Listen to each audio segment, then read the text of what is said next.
اللہ الرحمن الرحیم۔ میں ایک کوٹھی پہ ملازمہ تھی کہ گھر کی صفائی کرتی اور کپڑے دھوتی تھی۔ اچانک بڑا صاحب ہارٹ اٹیک سے مر گیا تو اس کے صحن میں ہی دفنایا گیا۔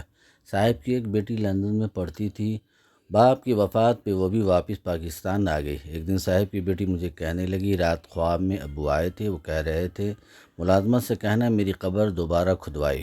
میں تو سن کر حیران رہ گئی۔ اگلے دن میں محلے کے گورکن ساتھ لائی اور قبر کی کھدوائی کرائی تو میرے پیروں تلے زمین نکل گئی۔ اس قبر میں ایک کوٹھی میں ملازمہ تھی۔ اس کوٹھی کے مالک بہت ہی اچھے انسان تھے۔ وہ تمام ملازمین کا بہت خیال رکھتے تھے، لیکن ان کی کوٹھی میں خاتون ملازمہ صرف میں ہی تھی جو وہاں صاف صفائی کام کرتی تھی اور کپڑے وغیرہ دھوتی تھی۔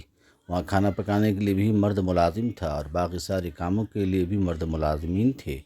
اس لیے اکیلی خاتون ملازمین ہونے کی وجہ سے وہ میرا زیادہ خیال رکھتے تھے۔ میری چھوٹی چھوٹی ضرورت کا بھی خیال رکھتے تھے اور تنخواہ کے علاوہ بھی کچھ نہ کچھ مجھے دے دیتے تھے، جس کی وجہ سے میرے گھر کا بہت اچھا نظام چل رہا تھا۔ میں دل سے ان کی عزت کرتی تھی۔ ان کی صرف ایک بیٹی تھی جو لندن میں تعلیم حاصل کرتی رہی تھی۔ جب سے میں یہاں ملازمہ بن کر آئی تھی میں نے ان کو نہیں دیکھا تھا، لیکن جہاں تک میں نے ملازمین سے اس لڑکی کے بارے میں سنا تھا تو یہی کہتے تھے کہ وہ بہت اچھی ہے اور اپنے باپ کی کاپی ہے۔ ملازمین کے ساتھ اس کا رویہ بہت ہی اچھا ہوتا ہے۔ میری مالکن تھوڑی خودسر کی قسم کی عورت تھی اور وہ میرے مالک کی دوسری بیوی تھی۔ اپنی پہلی بیوی کے فوت ہونے پر انہوں نے اس سے شادی کی تھی۔ وہ بہت ہی مغرور تھی۔ اس عمر میں بھی اسے کلب اور یہ ساری چیزیں پسند ہوتی تھیں، اور مالکن کی بیٹی ان کی پہلی بیوی کی اولاد تھی۔ ان دنوں میں مالک سے بہت زیادہ بیمار رہنے لگے تھے، لیکن ان کی بیماری کو ان کی بالکل پرواہ نہیں ہوتی تھی۔ اپنے آپ اور سرگرمیوں میں مصروف رہتی تھی اور اس کو اس بات سے کچھ لینا دینا نہیں تھا کہ اس کا شوہر بیمار ہے۔ ہم سارے ملازمین اپنے مالک کا ہر طرح سے خیال رکھتے تھے۔ میرے فرائض میں ان کا خیال رکھنا نہیں تھا۔ میرا کام صرف صفائی کرنا اور کپڑے دھونا تھا، لیکن میں پھر بھی خود سے ان کا خیال رکھتی تھی۔ ان کو وقت سے دوائی دیتی بھی، ان کے لیے ایک بہترین غذا تیار کرنا۔ صرف یہ نہیں کہ ہم دونوں ان کا خیال رکھتے تھے، بلکہ باقی سارے ملازمین بھی دفتن فوقتاً خیال رکھتے تھے۔ ڈرائیور ہر وقت تیار رہتا، کہیں ہسپتال جانا پڑ جائے ان کو باہر واک تک کرواتے تھے اور جس طرح ڈاکٹر کہتا تھا اس کی ہدایت پر عمل کرتے تھے۔ اور یہ سارے کام ہم ملازمین کیا کرتے تھے۔ ان کی بیوی کو کچھ پتہ نہیں تھا اور ایک دن وہ اچانک فوت ہو گئے۔ عمر ان کی اتنی زیادہ نہیں تھی، لیکن ان جنوں نے اس کو وقت سے پہلے بوڑھا کر دیا تھا۔ ان کی موت کی خبر سن کر ان کی بیٹی بھی لندن سے واپس آ گئی اور میں نے اس کو پہلی دفعہ اپنے باپ کی میت پر دیکھا۔ باہر رہنے کے باوجود بھی اس نے بیہودہ لباس تک نہیں پہنا ہوا تھا۔ جب مالک کی تدفین کا وقت ہوا تو ان کے وکیل نے آ کر بتایا کہ پہلے ان کی وصیت سنی جائے۔ اس لیے سب سے پہلے ان کی وصیت سنی گئی اور ان کی وصیت میں یہ بات تھی کہ ان کو اپنے گھر کے صحن میں دفنایا جائے۔ اس لیے فوراً گھر کے صحن میں قبر تیار کی گئی اور ان کو وہاں پر ہی دفنایا گیا۔ بمشکل 3 دن کا شوق منانے کے بعد میری مالکن تو پھر سے نارمل ہو گئی تھی، لیکن ان کی بیٹی کو میں دیکھتی تھی، اس کو حقیقی طور پر دکھ تھا۔ اور وصیت کے مطابق ان کی تمام جائیداد میں سے 70% ان کی بیٹی مالک تھی اور 30% کی بیوی، لیکن میں نے ابھی تک ان دونوں میں اس بات پر کوئی جھگڑا نہیں دیکھا تھا۔ ان کی بیٹی صبح شام اپنے باپ کی قبر پر قرآن کی تلاوت کیا کرتی اور اسے بھی معلوم تھا کہ اس کی نئی ماں کو اپنے شوہر سے کوئی خاص رغبت نہیں تھی، اس لیے وہ ملازمین سے اپنے باپ کی باتیں کیا کرتی تھی۔ اس کو اس بات کا شدید قلق تھا کہ وہ ان کے ساتھ وقت نہیں گزارتا کہ مجھے بھی اس کے دکھ کا اندازہ تھا کہ میرا باپ بھی نہیں تھا اور میں جانتی تھی کہ بن باپ کی بیٹیوں کے لیے زندگی کتنی مشکل ہوتی ہے، چاہے وہ امیر کی بیٹی ہو یا غریب کی۔ اس لیے میں ہر وقت ان کے ساتھ رہتی تھی۔ مالک کے بیمار ہونے سے پہلے میں صرف کچھ گھنٹوں کے لیے یہاں آیا کرتی تھی، لیکن ان کی بیمار ہونے کے بعد میں سارے دن کے لیے یہاں رہتی تھی۔ ان کی وفات کے بعد میں نے رات کو بھی یہاں رہنا شروع کر دیا تھا، کیونکہ مجھے معلوم تھا کہ ان کی بیٹی کو میری ضرورت ہے، اور جب مجھے ضرورت تھی تو انہوں نے مجھے ہر طرح کا سامان مہیا کیا تھا۔ ان کی بیٹی کو اب ضرورت تھی تو میرا فرض بنتا تھا کہ ان کی بیٹی کا ساتھ دوں۔ ویسے بھی گھر میں میرے بچے چھوٹے نہیں تھے، وہ اکیلے نہ رہ سکتے تھے، اس لیے میں بے فکر ہو کر یہاں رہتی تھی۔ جب میرے مالک کو میرے مرے ہوئے کچھ دن گزر گیا تو ایک دن صبح ان کی بیٹی کا رویہ میرے ساتھ بہت عجیب سا تھا۔ مجھے بڑی عجیب نظروں سے دیکھ رہی تھی۔ سارا دن میں اس کے ساتھ رہی، لیکن ان کے انداز میں وہ پہلے والی گرم جوشی نہیں تھی۔ میں اس سے مالک کی باتیں کرتی رہی، لیکن وہ غیر دماغی سے مجھے جواب دیتی رہیں۔ میں نے پوچھا بھی کہ آخر کیا ہوا ہے، مجھے بتا سکتی ہیں؟ اس لیے بتایا ہے کہ ایسی کوئی بات نہیں ہے۔ کچھ دن مجھے یوں محسوس ہوا جیسے میرے معاملات پر نظر رکھ رہی ہے، لیکن میرے معاملات غلط نہیں تھے، اس لیے میں مطمئن تھی۔ 2 دن بعد اس نے مجھے بلایا اور بتایا کہ میں نے اپنے باپ کو خواب میں دیکھا تھا، انہوں نے آپ کا نام لے کر کہا ہے اس سے بولنا میری قبر کو دوبارہ کھلوائے۔ میں اس لیے آپ سے ایسی بات کر رہی تھی کہ میرے باپ نے آپ کو کیوں کہا؟ میرے خواب میں آئے تھے تو مجھے بھی کہہ تو سکتے تھے کہ میری قبر دوبارہ کھلواؤ، لیکن انہوں نے باقاعدہ آپ کا نام لے کر کہا ہے، اور ان دنوں میں نے دیکھ لیا ہے کہ آپ ان سے کتنی مخلص ہیں۔ صبح و شام ان کی قبر پر تلاوت کرتی ہیں اور دوائی وغیرہ ان کے گھر میں دہتی ہیں۔ اس کا مطلب یہ ہوا، ان کا مطلب آپ کے دل سے عزت کرتی تھی، اسی لیے انہوں نے آپ کا نام لیا۔ میں اس بات پر بہت حیران ہوئی کہ میں ایسا کیسے کر سکتی ہوں۔ آپ جانتے ہیں کہ مالکن قبر کھولنے کی اجازت کبھی نہیں دیں گی۔ انہوں نے کہا کہ اس میں تمہارا ساتھ دوں گی، شاید اس لیے کہ بابا نے مجھے کہا ہے، کیونکہ وہ جانتے تھے کہ آپ کی پہنچ بھی زیادہ نہیں ہے، لیکن یہ آسان کام بھی نہیں تھا، یہ غیر قانونی بھی سمجھا جا سکتا تھا، اور پھر ایسی صورت میں جب گھر میں مالکن بھی موجود تھی جس کی اور اس کے لیے شوہر کے غم سے کچھ لینا دینا نہیں تھا، اس لیے یقیناً ہمارے خلاف محاذ کھڑا کر دینا تھا۔ اس لیے ہم نے سب سے پہلے فتویٰ لیا کہ ہم نے خواب دیکھا ہے، اس کے بارے میں کیا کرنا چاہتی ہوں۔ اس لیے انہوں نے کہا کہ اگر خواب کی بات ہے تو ہمیں اس پر عمل کر دینا چاہیے۔ مولانا نے کہا ہم نے قانون کے مطابق کام کیا اور ایک وکیل کے پاس جا کر ساری بات بیان کی۔ انہوں نے اس کا بتایا کہ پہلے کورٹ سے اس کی چیز کا باقاعدہ اجازت لیا نکلوایا جائے۔ اس کام میں 1 ہفتہ لگ گیا۔ 1 ہفتے کے بعد وہ گورکن جنہوں نے پہلے قبر کھودی تھی ان کو ساتھ لے کر آئی۔ ساری ملازمین کو یہ بات معلوم ہو گئی تھی کہ ہم قبر کسائی کروانا چاہ رہے ہیں۔ میرے ساتھ مالک کی بیٹی بھی تھی اور وکیل بھی، اس کے ساتھ مولوی صاحب بھی موجود تھے، جس کی وجہ سے مالکن کچھ کہہ نہ پائیں، اس لیے وہ بھی خاموشی سے ہمارے ساتھ آ کر کھڑی ہو گئیں۔ گورکن نے دوبارہ قبر کھودی اور مٹی اٹھانے کے بعد جب اس نے اوپر سے سلیب ہٹائی تو میں حیران رہ گئی، بلکہ ہم سب کی حیرت اور خوف سے آنکھیں باہر آ گئیں، کیونکہ قبر تو بالکل ہی خالی تھی، اس میں میت کا کوئی ایک ٹکڑا تک نہیں تھا۔ حالانکہ 2 ہفتوں میں میت بالکل ختم نہیں ہو سکتی۔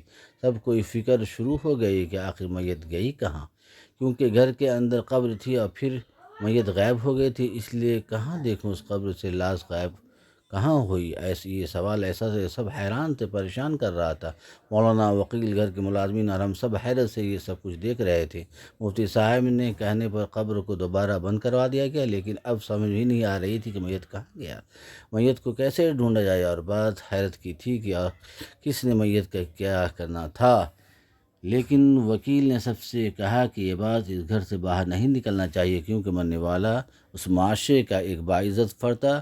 بات باہر نہیں نکلنی تو اس کے بارے میں لوگ عجیب باتیں بنائیں گے اور یہ انسان مرنے کے بعد بے عزت ہو جائے گا۔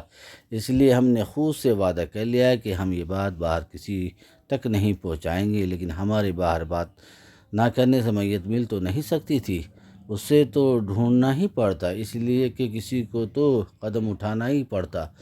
ہم دونوں ممالک کے لیے قرآن خوانی کرتے تھے، لیکن اب قبر پر قرآن پڑھنے کا دل نہیں کرتا تھا، اس لیے کہ ان کے قبر میں ہی پڑھ لیا کرتی تھی، لیکن جب ان کے لیے قرآن پڑھنے بیٹھتی تو پہلا خیال یہ کرتی کہ میت کہاں ہوگی، اور نہ جانے کتنی بے عزتی بے حرمتی ہو رہی، کیونکہ جو لوگ اس طرح قبر سے میت نکال کر لے گئے ہیں ان کا ارادہ اچھا تو نہیں ہو سکتا ہے، ملک میں نہیں رہتی ہے وہ بہت ہے، اس لیے اسے یہاں کے قوانین کا زیادہ نہیں پتہ تھا، اس لیے وہ جہاں بھی جاتی اسے ساتھ لے کر جاتی، اور وہ کہیں بھی میرا تعارف اپنی ملازمہ کے طور پر کرواتی نہیں تھی، بلکہ یہ کہتی تھی کہ میں ان کی آنٹی ہوں، اور یہ بھی عزت دینے کا ایک طریقہ تھا۔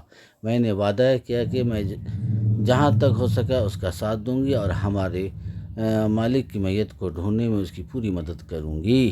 ہم نے سب سے پہلے جا کر وکیل سے مشورہ کیا کہ ہمیں ایسی صورت میں کیا کرنا چاہیے۔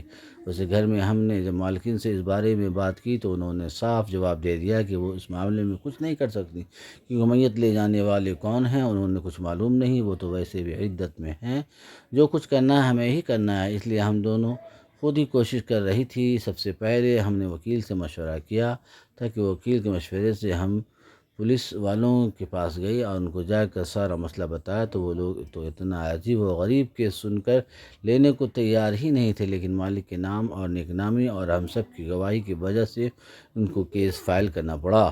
اور سب سے بڑی بات، وکیل نے بھی اس چیز کی گواہی دی کہ اس نے بھی قبر کو دیکھا ہے، ملازموں نے بھی الگ الگ جا کر گواہی دی اور مفتی صاحب نے بھی گواہی دی، اس لیے پولیس کو کیس ہاتھ میں لینا ہی پڑا۔ پولیس نے کارروائی شروع کر دی اور قبر کھول کر اس کی تصویریں لی کر چلی گئی۔ پولیس اپنے طور پر کام کر رہی تھی، لیکن پولیس بھی مکمل اندھیرے میں تھی، کیونکہ مالک کے گھر کے اندر کیمرے لگے ہوئے تھے، لیکن سب سامنے تھے اور مالک کی قبر پچھلے لان میں تھی اور چوکیدار بھی سامنے کے رخ پر ہوتے تھے، پیچھے تو کبھی کوئی گیا ہی نہیں تھا۔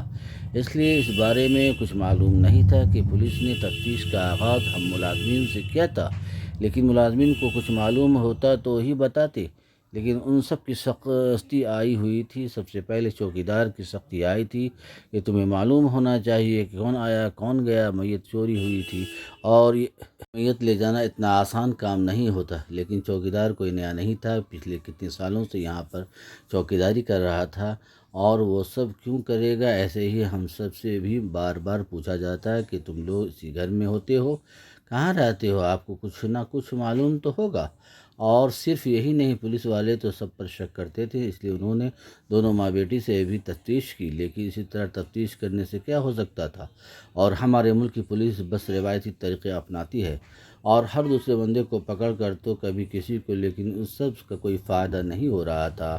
ایک بات غلط ہوئی تھی کہ پولیس کے آنے سے جو بات کسی کو معلوم نہیں تھی وہ آہستہ آہستہ لوگوں کو معلوم ہونا شروع ہو گئی تھی، اور ہم لوگ نہیں چاہتے تھے کہ لوگوں کو معلوم ہو، اس لیے مالک کی بیٹی نے پولیس والوں سے جا کر کہا کہ اگر وہ کام کرنا چاہتے ہیں تو ایسے طریقے سے کریں کہ اسے کچھ معلوم نہ ہو، اور اپنے روایتی طریقے سے ہی سب کچھ کرنا چاہتے ہیں تو آپ رہنے دیجیے، ہم کیس خارج کروا دیں گے۔ پولیس تو صرف میرے مالک کے نام کی وجہ سے کام سے انکار نہیں کر رہی تھی۔ جب ہم نے خود کیس خارج کی بات کی تو ان کا مسئلہ حل ہو گیا اور اس طرح ہم نے کیس خارج کروا دیا، لیکن ہمیں جو ایک چھوٹی سی امید تھی وہ بھی ختم ہو گئی۔ لیکن اس طرح ہاتھ پر ہاتھ دھرے بیٹھنا اچھا بھی نہیں لگ رہا تھا اور کوئی راستہ بھی نظر نہیں آ رہا تھا۔ ہم سب ملازمین اور مالک کی بیٹی اس مسئلے کو لے کر بہت پریشان تھے اور اپنی جگہ دعا کر رہے تھے کہ اس مسئلے کو حل کرنے کا کوئی طریقہ مل جائے، بلکہ ہم سب اپنی جگہ جاسوسی بھی کرتے تھے پھر رہے تھے۔ اب پرانی باتیں یاد کرتے، کوئی ایسی بات یاد کرتے کہ جس سے ہمیں کوئی ہلکا سا بھی کلو مل جائے، ایسی کوئی بات بھی یاد نہیں آتی۔ قبر لاش کو نکالنے کے لیے کہ قبر کھودی جاتی ہے اور ہم لوگ تو صبح و شام قبر بچ جاتے تھے، ہم نے کبھی نہیں دیکھا کہ قبر کھودی ہوئی ہے، لیکن پہلے بات تو یہ تھی کہ اگر لاش نکالی گئی ہے تو پہلے 1-2 دنوں کے اندر ہی ہوا ہے، لیکن پہلے 1-2 دنوں میں اتنے سارے لوگ گھر میں آئے تھے کہ یہ سب سے تفتیش شروع کروائی جاتی، جو کہ ناممکن تھا کام نہیں، لیکن ان سب سے مجرم کو تلاش کرنا بھوسے کے ڈھیر سے سوئی نکالنے جیسا تھا۔ لیکن حیرانی کی بات تھی کہ مالک کی بیوی اس مسئلے کو لے کر بالکل بھی پریشان نہیں تھی، ویسے ہی مطمئن دکھائی دیتی تھی جیسے ہمیشہ رہتی تھی، یا اسے اس بات سے کوئی فرق نہیں پڑتا تھا، یا وہ جانتی تھی کہ لاش کہاں ہے، ہم اس سے کچھ نہیں کہہ سکتے تھے، لیکن جو کرنا تھا ہمیں خود ہی کرنا تھا، لیکن کوئی راستہ بھی نظر آتا تو ہی کچھ کر سکتے تھے۔ اور پھر ہمیں امید کی کرن نظر آئی، کیونکہ ایک دن ہمارے مالک کے قریبی دوست ان سے ملنے آئے اور جب معلوم ہوا کہ وہ فوت ہو گئے ہیں تو انہوں نے ان کی بیٹی سے تعزیت کی، تو باتوں سے معلوم ہوا کہ وہ ایک ریٹائرڈ آرمی آفیسر ہیں، ان کا بیٹا اس وقت بھی آرمی میں مالک کی بیٹی نے فوراً ان کو ساری باتیں وہ سن کر بہت حیران ہوئے، لیکن انہوں نے کہا کہ وہ خود اس بات کا کھوج لگائیں گے، بلکہ خود انٹیلیجنس سے ریٹائر تھے اور ان کا بیٹا خود بھی انٹیلیجنس میں تھا، اس لیے ان کے لیے یہ سب کرنا مشکل نہیں تھا۔ اور ہم دونوں نے پھر سے پرامید ہو بیٹھے تھے کہ ہمیں بھی امید کی کرن نظر آئی، لیکن ہم نے یہ بات اپنی مالکن سے چھپا لی، ہم نے اس کو بھنک بھی نہ لگنے دی کہ ہم ابھی اس بات کے پیچھے لگے ہیں اور اس کو ڈھونڈنے کی کوشش کر رہے ہیں۔ انہوں نے اپنے بیٹے کو ساری باتیں بتائی اور کچھ دنوں بعد وہ دونوں باپ بیٹا واپس ہمارے گھر آئے۔ انہوں نے پولیس سے وہ ساری چیزوں سے منگوا کر دیکھی جو پولیس نے انویسٹیگیشن کر کے فائل بنا رکھی تھی، اور ہم سب سے بھی پوچھا کہ کیا ہوا تھا۔ ہم نے ان کو ساری باتیں تفصیل سے بتائی۔ انہوں نے کہا کہ کچھ بھی ہوا ہے، یقیناً اس کے پیچھے کوئی بہت بڑی سازش ہے، اور وہ کیا ہے وہ معلوم کر لیں گے۔ ہم نے ان کو یقین دلایا کہ ہم سب ہر طرح سے ان کی مدد کریں گے۔ ہمیں بس ہر صورت میں اپنے مالک کی میت واپس چاہیے۔ انہوں نے اپنی تفتیش میرے مالک کی احساسوں کے ذریعے کرنا شروع کی۔ ان کی وصیت کے مطابق ان کی جائیداد کی 70% کی مالک کیونکہ ان کی بیٹی تھی، اس لیے ان کو وہ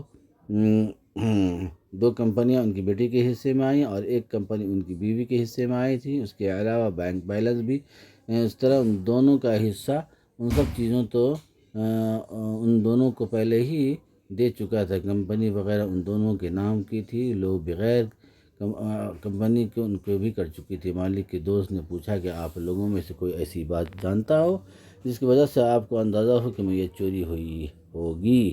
ایسے ہی مجھے یاد آیا کہ مالک کے 2 دانت سونے کے تھے، شاید اس کی وجہ سے، اس لیے میں نے یہ بات ان کو بتا دی۔ انہوں نے کہا کہ 100% یہی بات ہوگی۔